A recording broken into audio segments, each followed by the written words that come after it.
You wait, my travel agent is going to hear about this. Hello, my name is Will, and this is Exploding Helicopter, the podcast with an IQ of 133 and a green belt in Taekwondo. Now, success breeds imitation, and in the world of film, that means when a movie hits it big with a neat, new and novel concept, it's inevitable that cash-hungry and ideas-poor producers are going to try and repeat the trick. So when the Prisoners on an Airplane action film Con Air became a box office smash, it didn't take the impresarios of low-budget film producers Royal Oaks Entertainment long to come up with their own version of the convicts escaping while being transported tale.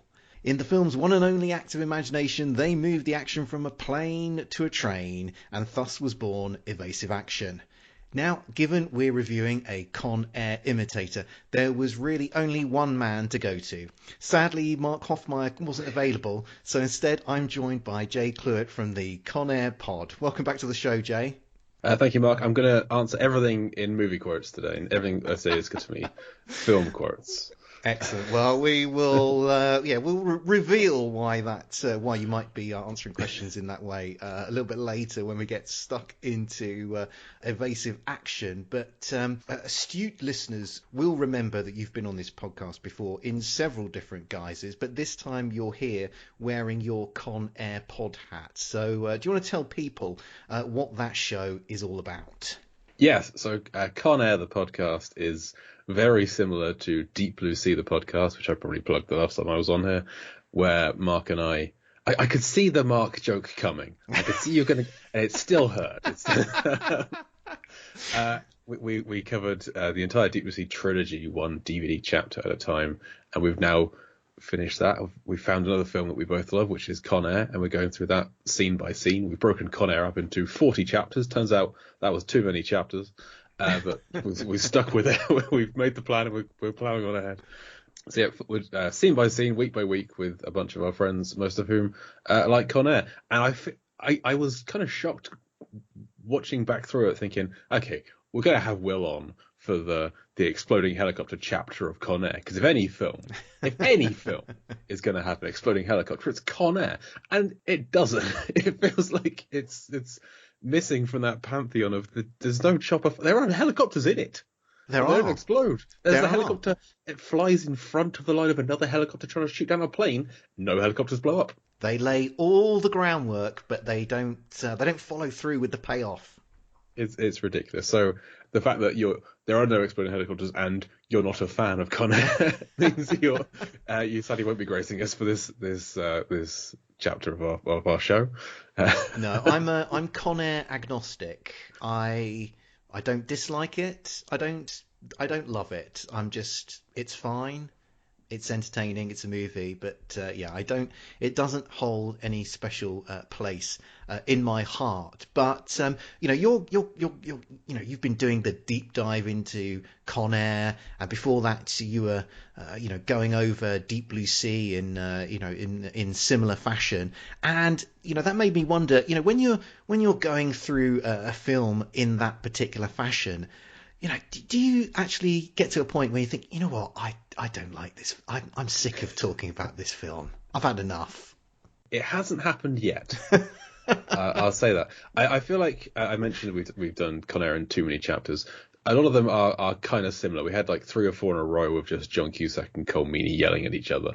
And this is the great thing about this is why we have to have guests on, because otherwise it's just me and Mark like, yep, they're still kind of pointing and yelling. There's the Irish accents coming back out again.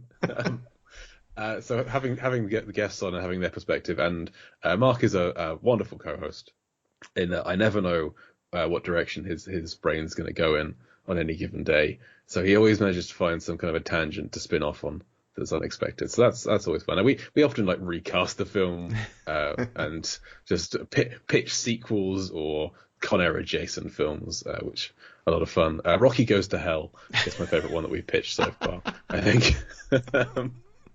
Well, I don't know. That feels like Rocky 5 to me. Yes. Anyway, I think we're doing far too much talking about Con Air here. We're here to talk about Evasive Action. So, let's a completely different film. A completely different film. So let's get stuck into Evasive Action. But before we do that, let's listen to a clip from the film. Hey, Warden. Jack Kramer. Ralph Canner. How are you, Ralph? All right, let's get this show on the road. Who's who? That's Tommy Zimmer, first-degree murder. Killed his wife and the girl she was screwing around with. He's doing life. Luke Sinclair. His wife and daughter were killed. So what does he do? He pops the guy who did it right on the courthouse steps. Guess I wouldn't have done the same thing. He's a pretty straight shooter. I doubt he'll give you any trouble. That's Hector, the director, Miller. Murdered 11 people about 6 years ago. Always reenacts a scene from a horror film. Mostly talks in movie quotes. Yeah, I heard some story about when this guy was in County waiting to get transferred. Yeah, pretended to have a heart attack. Yeah. When the nurse came in, old Hector... Hey, you better tell him, right? That's Ian Kelly, convicted arsonist and explosives expert. He fashioned a bomb out of a roll of tinfoil and drain cleaner. Killed 14 people at a rent-a-car agency. He said he wasn't satisfied with the service. Well, apparently not. Yeah, this one I know. Lorenzo Michelli, head of the biggest crime family on the West Coast. What's he serving, 300 years? He's only got 292 left. I tell you, Jack, I feel a hell of a lot better if we were flying. Well, ever since that plane load of prisoners went down in Vegas, the FAA doesn't want to have anything to do with us. Besides, that's a state-of-the-art prison car. I doubt if the passengers will ever even know you're there. A group of dangerous prisoners need to be transported to a new maximum security prison. Having witnessed the disastrous events of Con Air when the authorities tried to transfer prisoners by plane, the criminals here are to be transported in a special rail carriage attached to a regular passenger train.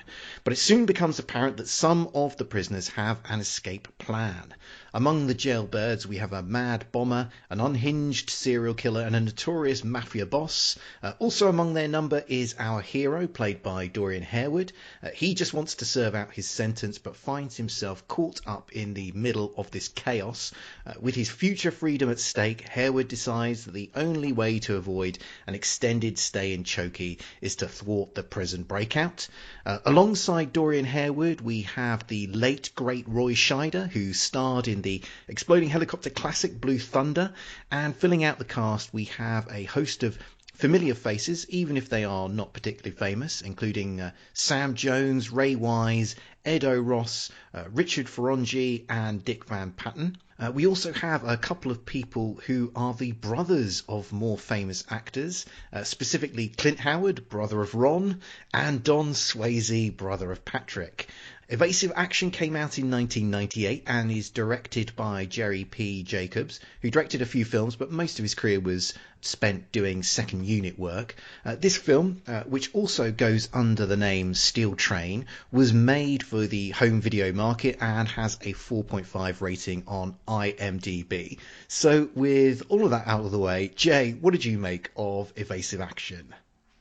When you first kind of pitched this film for you to cover on here, you said it was less than great. So I went in with some kind of subpar, bottom of the barrel expectations, thinking this is going to be utterly awful. Bear in mind, I spent 10 consecutive weeks covering Deep Blue Sea 2, so I know how to talk about a bad film.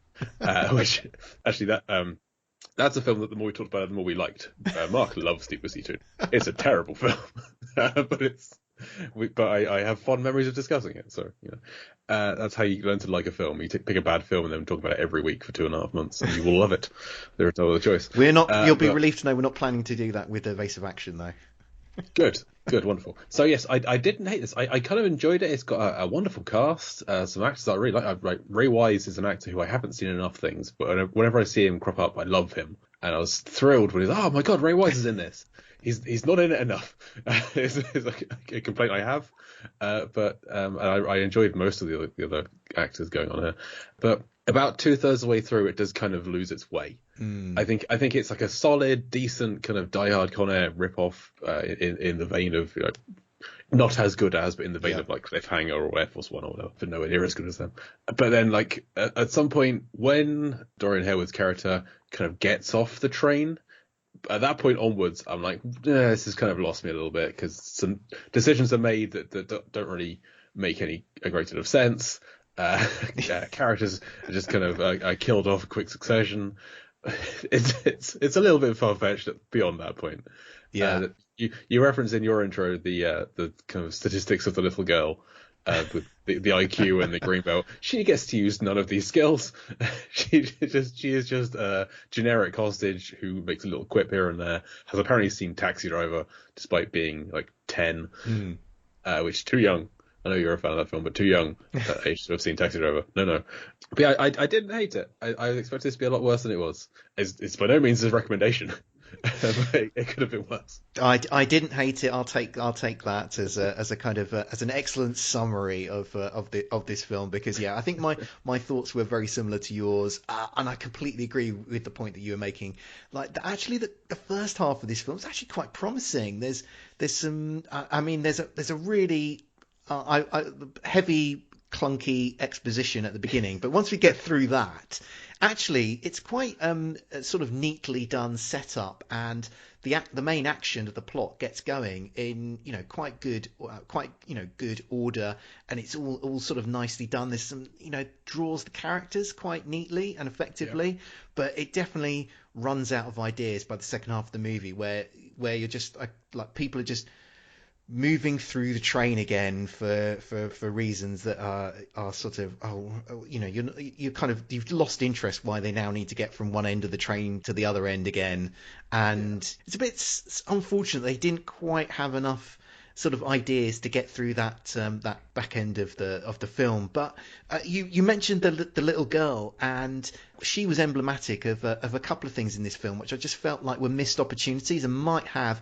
actually livened up that second half of the film, because she tells us that she's got an IQ of 133 and this green belt in Taekwondo, which you just think, having watched any number of these films, you just think, okay, this is a setup for something. She's gonna outsmart the baddie, or she's going to chop him down to size with a few Taekwondo moves, but nothing ever comes of it. And also, like, I was kind of waiting also for Clint Howard's character, who is this who's the kind of the Steve Buscemi of this film, if you've seen Con Air. Hector the director. Yes, exactly.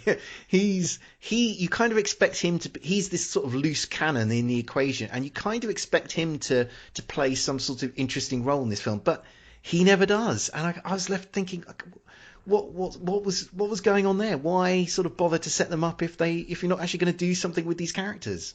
Yeah, he's a big loose end in that everything gets tied up apart from spoiler for Con Air, Steve Buscemi gets away at the end. He's gambling at a casino table. At the end of Evasive Action, we don't know where Hector is. Everyone else is kind of tied up for, apart from there's a carriage load of hostages somewhere that we don't really see again, but, including the little girl. But Hector is somewhere in the world, maybe alive, maybe dead, we don't know. There is a post-credits scene that I thought was going to show, okay, this is going to be where Hector... No, he's not involved in that. He is a character I did not care about. Again, there. I was very frustrated with him, and even more frustrated that, he quotes Jaws, featuring Roy Scheider. He quotes Apollo 13, a film he is in. I was waiting for him to quote Flash Gordon and Roadhouse, just to tie up the rest of the cast members. Yes, that would have been very good. Or he only quotes from films that Ron Howard has made or something. Like I think they needed to go further with that meta element that they had introduced into the film. And there is even actually a sort of an extra meta element, because he's uncredited in the list. His dad, yes, appears in this film. So Rance Howard. Yeah, you kind of think, okay, if you're gonna, don't just lean in a little bit, lean in all the way, and kind of go the whole hog. And unfortunately, this film kind of it misfires on that particular front. Is it bad that I always thought, when I saw Rance Howard was in this, that makes sense. He's Ron Howard's dad. Ron Howard got Clint Howard and Rance Howard in this. I didn't think, he's Clint Howard's dad. I passed everything through the most famous one of that family. Well, I think that's how I invariably sort of think of these actors, who is because you have these acting families, and they're maybe third or four generations of actors in there, and sort of I always think of the most famous one is the is the sort of like the father of them all, even if they're like the third generation of the actor is the most famous one in the family. I kind of think, well, he fathered the lot of them. But I mean, one other aspect of this film that I mentioned already is the kind of exposition dump at the beginning. And I don't know, when I was watching this film, I thought, would it have improved the film if that had been the reasons for Dorian Harewood's incarceration had actually been a bit of a mystery that we then learnt about like later on in the film? I mean, do you think that would have improved it? Because obviously this film has Con Air as its template. We know when watching Con Air that Nicolas Cage is a good guy, because we know why he's in prison right from the outset of this film. But Evasive Action is following that template. But I wondered, actually, would it have been better if we didn't know what his reasons for being in prison were? I like that pitch. I think that would have been great. Yeah, if we open up with him being rejected by the parole board. We don't find out why, and then because there is a flashback to the prologue not long after that. I think we see the same thing twice. They've got to get it up to the runtime, Jay. I think that's what that was about. It's like we're still 2 minutes short of the 90.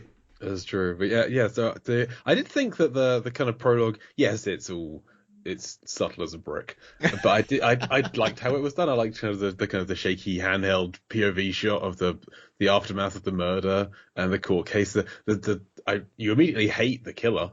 Blowing that kiss from the top of the steps. You're like, yeah, shoot him, get him now, come on.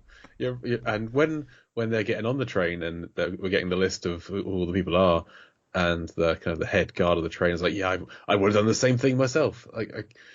You really, the setup they give you for Dorian Harewood's character is very much you're on this guy's side completely, 100%. He shot a man in daylight outside a courthouse next to a couple of cops, but you're on his side. Yeah, I think there was a sort of a lack of bravery there, possibly from the filmmakers there, that they just thought, you know what, if the viewer's not clear who the hero is meant to be at the outset of the film, that they probably would worry that they would lose an audience. But I think it would have been a better, more interesting film if there'd been a bit of ambiguity as to why he was in prison. But we sort of danced around this. We sort of mentioned things sort of here and there about how similar this film is to Con Air. So I mean, you're writing not writing the book, you're recording the podcast on Con Air. How Con Air-ish did you find Evasive Action? I found it far enough away to be a sequel rather than a remake. So yes, there are a lot of similarities. You have the hero who committed a crime, killed a guy, but in extenuating circumstances. He's got a best friend cellmate who's being transferred with him, but where this one differs is that guy's a terrible person who killed his wife and her lover when he found out she was cheating on him, and we're still when we first meet him like, Zim, but he's because you never find out what Baby-O did in Con Air. It's one of the beautiful things of that script is you never find out he's classed as being one of the worst of the worst, being transferred with like these serial killers and people who like trash an entire NRA meeting and kill everyone involved, and you have this guy who is apparently on some kind of a life sentence, it'll be a long time before he gets parole, but you never find out quite what he did. So that's a great thing about the Con Air script, is not revealing that. We have our own theories, of course. We should have to listen to Con Air the podcast to find out what Baby-O did in our eyes. But when they say Zim, yeah, he killed his wife and her partner, you immediately stop rooting for this guy, and then he tries to kill Luke Sinclair later on. So that's the escape method is different. Actually, it's quite similar. With going off to a toilet and getting a little lockpick out of the toilet holder is similar to Dave Chappelle coughing up a match and breaking out there, I guess. Well, what's his name? Doesn't Malkovich have a pin or something underneath his skin that he pulls out? In his hand. Yes. He and Ving Rhames, they both have pins in there to pick the locks. But there's far fewer criminals on board in this one, and having all of the passengers as well, a train full of passengers, makes this more Die Hard than Con Air, I'd almost say, with lots more hostages involved. But they also disguise themselves as marshals in this film, which is obviously a link back to Con Air. And just like the ending of Con Air, the train crashes into Los Angeles. Yes. Similar to the plane crash ending at the end of Con Air. So there are quite a lot of similarities. Although the footage in Con Air of the plane crashing into Las Vegas was obviously created and shot specifically for that film. I don't know. Did the footage of the train crash at the end seem familiar to you at all, Jay? Oh, I feel like it should have done, but it didn't. Where would I have seen this before? You will have seen it before in Silver Streak with Richard Pryor and Gene Wilder. I haven't seen Silver Streak, so I'm gonna forgive myself for not recognizing it. Well, yeah, you can forgive yourself for that. So yes, a lot of the exterior shots of the train and obviously that big crash at the end is all footage that's been lifted from that film.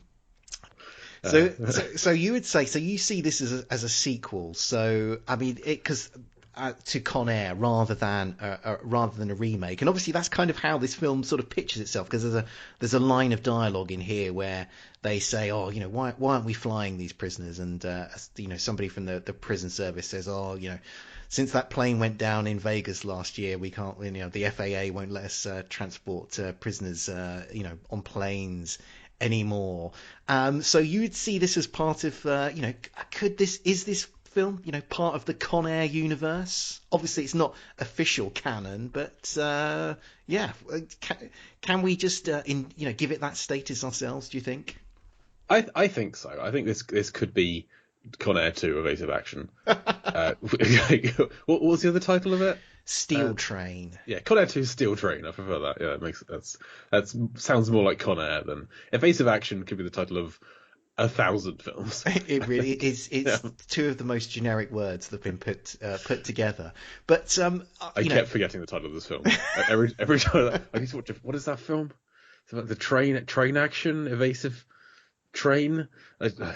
What do you think is a better? Because I mean, it's a terrible title in Evasive Action. You prefer Steel Train, do you? I do, because then at least I can remember what I'm watching, what I'm talking about. But even Steel Train, I mean, that makes it sound like you're just sort of shipping, manufactured goods or something. I don't know. It's true. Yeah.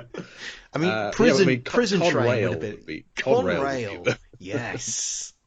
Now that would have. And I feel like now this train's crashed into LA Station, the train company won't have anything to do with us. Next time we're on the Greyhound bus. Well, this is what I was going to ask you: is what would your idea for Con Air 3 be? We pitched on Con Air. We pitched that the British remake of Con Air would be Scum Bus. What, sort of like the Megabus, as basically, yeah. Which taking the likes of Ray Winston up and down the country.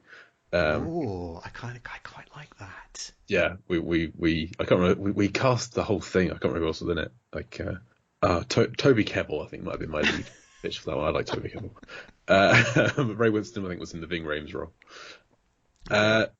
So yeah, a bus would work. I feel like Con Air at sea could be a decent, like trying to having to ship people to like a prison island somewhere on a ferry. Could work. Yeah. I like it. Con Wave? Yeah, Con Ship doesn't sound exciting enough. That sounds, yeah. And Simon West the director of Con Air, has alluded to a potential sequel that would be Con Air in space. So Con Shuttle, I don't know. Or Con Space, I guess. But I that's always been said with tongue-in-cheek. Never going to happen. Although the surviving cast members of the actors whose characters survived are more than happy to come back for it, I think. You mentioned that you liked the cast in this film. So who kind of caught your eye, either for good reasons or bad? I mentioned Ray Wise. His hair has never been blacker than in this film. He does have wonderful, lustrous locks of hair, doesn't he? He does, and it is definitely not him on the side of that helicopter. When a character jumps on the side, I'm thinking, who is this new character who has appeared? Who is like some kind of sheriff's deputy, and then I had to piece it together later on. Oh, that was supposed to have been Ray Wise. Okay, we see that stunt double's face far too much. Well, I felt very sorry for Richard Ferrongi in this film because he's an older gentleman. He's I think he was 67 when he made this film. Oh wow! And, he's one of the morons in Midnight Run, isn't he? He is, yes. Yeah.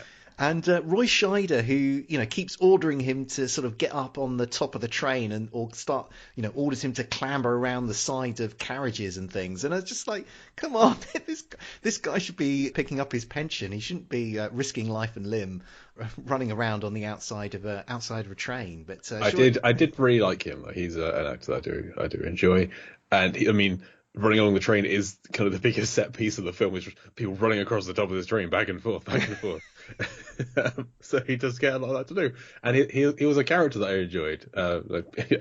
He was very concerned about his shoes, about the little girl spinning root beer on his shoes. One thing I wanted to talk to you about, as well as films, I'm a big music fan, and I'm always intrigued by actors who dabble as singers and songwriters, and that's the case here because, until prepping for this episode, I was entirely unaware that Dorian Harewood, is also a singer or an aspiring singer at any rate, because in 1988 he recorded an album entitled Love Will Stop Calling, and one of the songs from that album, No Excuses, plays out over the end credits here. Now, this was the only record old Dorian recorded, so in the pursuit of thoroughness, I asked Jay to listen to this record so we could decide we could decide if acting's gain was music's loss. So Jay, what did you make of Dorian Harewood, the singer? About as good as Dorian Harewood, the actor, and I didn't much care for Dorian Harewood, the actor. I listened to the album in its entirety. I regret this decision. It's not bad. Some of the songs are quite slow. They're all very repetitive. Drip Dry I found to be quite a toe tapper. But the rest of them I've kind of already passed through my mind. And I re-listened to No Excuses again just before we started recording, and I've already forgotten it. So... Yeah, I kind of think that the only reason that this, that song "No Excuses" turned up in this film was that it was cheaply available to the producers here, because obviously Dorian's, yeah, sure, I can get to promote my singing and try and shift some of those unsold copies of the album that are stuck under my bed or stuck in my garage. But I've tried to do some research on this particular record and on his recording career, and I can find absolutely no information on it. It is a rather sort of mysterious sort of moment in his career in entertainment, because this album was released on a record label which only ever released one record, which was this album by Dorian Harewood. I can't find out who was behind that record label, so I'm kind of figuring it was probably Dorian Harewood himself. I mean, in fairness to him, he wrote a lot of the songs on this, and he's actually a decent singer. He can certainly sing, that's for sure. I agree with you that the music was not terribly exciting. It falls into that 80s Alexander O'Neill type of, Jeffrey Osborne type of soul with a lot of synthesizers, which 80s synthesizers, I have a very love-hate relationship with them. They can sound awful or they can sound great. But there was some actual sort of musical talent involved in this album, because sort of helping with a lot of the songwriting were a couple of people from, I don't know if you're familiar with the 70s band Heatwave. They did Boogie Nights. You must know that one. I know of that song, but I can't say I've listened to a lot of their oeuvre. So the kind of guy who's Keith Harrison, who was one of the mainstays in that group, also in the Daz band as well. He's got had a lot of input on the music here. So they obviously he was able to sort of hook himself up with some people with some pedigree. But all in all, a very unmemorable album. So you didn't know if No Excuses was written for the film? No, because The Dennis album came Waterman out in situation. '88, so and then obviously this film's 10 years later. So Of course. Okay, fair enough. So yeah, it was obviously blew the dust off and said, yeah, you know what, I've got the, you know, I've got the mark, you can got the DAT tapes here, you can use knock yourself out with that. But okay, so you didn't care for Dorian Harewood the actor, and you didn't care for him the singer. So Not yeah. much, but I have to take this moment to plug one of my favourite actor albums, if I may, which is Vinnie Jones's album Respect. Oh my God, which I was unaware of this horror. It's Vinnie Jones covering some like big band songs from the past. Everybody Needs Somebody, Bad Bad Leroy Brown, Sitting on Top of a Bay, Hi Ho Silver Lining, Mustang Sally. It's delightful. It's like, on all the places you can find albums. It's well worth a listen. I've listened to it more times than I probably should have. My wife hates it. I'm gonna have to check this out. It's from 2002 at Vinnie Jones's height. And what's it called? The album's called Respect. Okay. Yes, of course it is. Well, I will be. I know what I'm doing as soon as I'm finishing this recording. You're welcome. It's okay. I think we're going to take a quick break, and when we come back, we're going to be looking at the exploding helicopter action.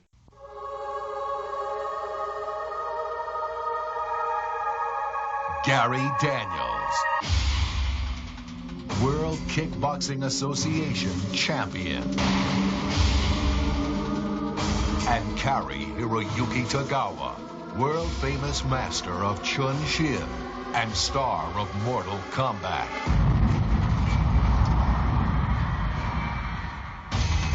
Two martial arts masters. Why don't you just walk away? Face to face. Have you ever been pushed so far that you have no choice? You can't just walk away. Without fear. He uses a girl to bring you to anger and ultimately destruction. In a war without mercy. You must forget her until the battle is won.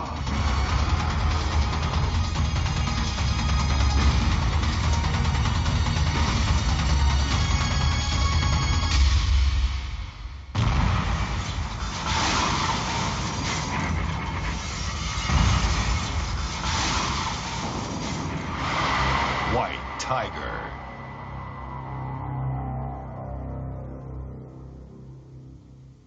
We're back, and now we're looking at the exploding helicopter action. Scheider's escape plan involves being picked up by helicopter. However, the police move in to stop the prisoners escaping, and during the gunfight, the helicopter is damaged by rifle fire. Trailing smoke, the wounded chopper limps off, disappearing behind a nearby ridge. We hear a crash, and a plume of flames leaps into the sky. The chopper, we must conclude, is no more. Jay, what did you make of the exploding helicopter action? So this is my third time on the show, and in comparison to the other exploding helicopters I've had, the one in Deep Blue Sea is phenomenal. Big explosion, shark is involved in exploding it, takes out an entire aquatic base, rampage, loads of different helicopter explosions by a giant wolf, all over the place. Fantastic scene. This one is terrible. This one, as you say, helicopter just kind of limps over the hill, disappears, then quite a nice big plume of explosion. I liked that, but the helicopter blowing up bit, what rubbish. Well, rubbish. I hated it. Yeah, it's one of the worst tropes of the exploding helicopter genre is when a helicopter disappears behind some sort of natural feature, whether it's a mountain or a tree line or perhaps a building, and it then explodes off screen.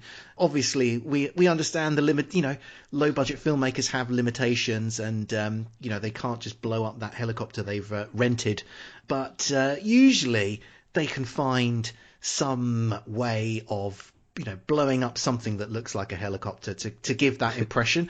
Or, as we know from this film, they're not adverse to buying in some stock footage to use to kind of fill out the bits that they can't afford to do themselves. So why couldn't they have just got some stock footage helicopter exploding? I'm just imagining the helicopter flying over some water, then a missile coming directly from below, like from Spy Who Loved Me, I think. No attempt at continuity. That's what you're thinking. Yeah. It's it is. Yeah, it kind of is a very sad end to that helicopter, and the kind of and it's a bit more. It's a bit disappointing because actually up until then the sort of the helicopter stunts, there'd been actually some okay helicopter stunts here. We see sort of Ray Wise commandeer the helicopter. So yeah, it is kind of disappointing that having done some reasonable stuff with the helicopter they've got involved in this film, that they don't do something a little bit better when they want to blow the thing up. It kind of, the impression I got was like, we finished with this helicopter now. We just want to get rid of it. Yeah, this cannot be deemed a viable means of escape. We need to remove it from the script. Yeah, with as little fuss and as little cost as possible. Yeah. Okay, I think that just about wraps things up for this show. So Jay, thank you for joining me to review this film once again. Do you want to take a moment to plug some of the projects you were involved in? Yes, thank you for having me. So we've mentioned Con Air the podcast and Deep Blue Sea the podcast, where Mark and I are going through those films. On Deep Blue Sea the podcast, we're now doing kind of Deep Blue Sea adjacent films. So that's films featuring sharks or directed by Rennie Harlin, taking place at sea mostly, that kind of thing. And once a month I host Lampardy over on the Lambcast, which is a movie trivia game based on Jeopardy. That's always a lot of fun. And my personal site is Life vs. Film, lifeversusfilm.com. Not a lot happens there, but everything I do does get plugged there at some point. You can find me on Twitter at LifeVSFilm, if Twitter still exists when this podcast comes out. Yeah. You'll have to wait and find out for that one. As always, don't forget to check out the Exploding Helicopter website at explodinghelicopter.com for more reviews and information about films where helicopters explode. If you could rate, review or retweet us, I'd be very grateful. Otherwise, we'll be back soon. But until then, keep watching the skies for those exploding helicopters.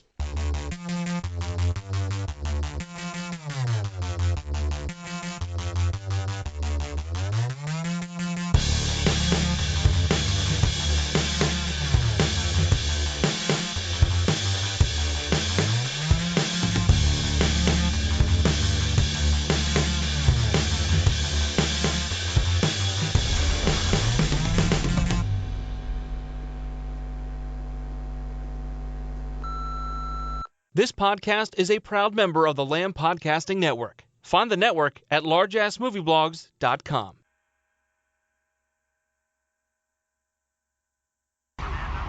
Hey, would you like me to help you with that, sweetie?